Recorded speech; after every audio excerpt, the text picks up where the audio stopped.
ഹിറക്കിൽ രാജാവ് പറയാം, അബൂ സുഫിയാനെ, ഞാൻ ഈ ചോദിച്ചതിന് നിങ്ങൾ തന്ന ഉത്തരം ശരിയാണെങ്കിൽ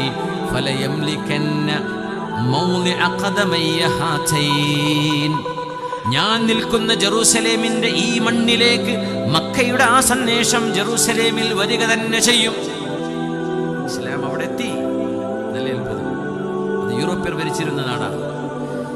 അന്ന് ഹിറക്കിൽ പറഞ്ഞു, ഇത് സത്യമാണെങ്കിൽ ഇസ്ലാം ഈ റോമിലേക്കെത്തും, തുർക്കിയിലേക്കെത്തും,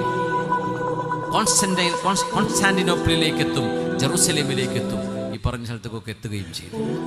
അദ്ദേഹം അന്ന് പ്രവചിച്ചു പോയതാണ്. പ്രവാചകന്റെ കാല് ഞാൻ കഴിവെന്ന് പറഞ്ഞു. അബൂ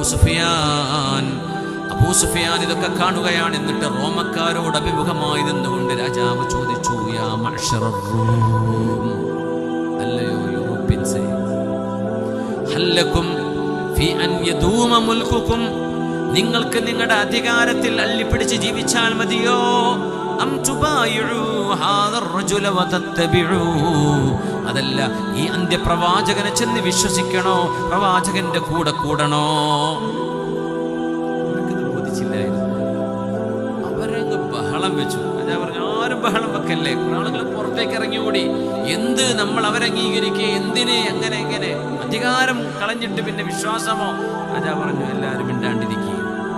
ഞാൻ നിങ്ങളുടെ ആവേശം നോക്കാൻ വേണ്ടി ചോദിച്ചത്, നിങ്ങൾക്ക് വേണ്ടെങ്കിൽ വേണ്ട, വിട്ടേക്ക് എന്ന് പറഞ്ഞു.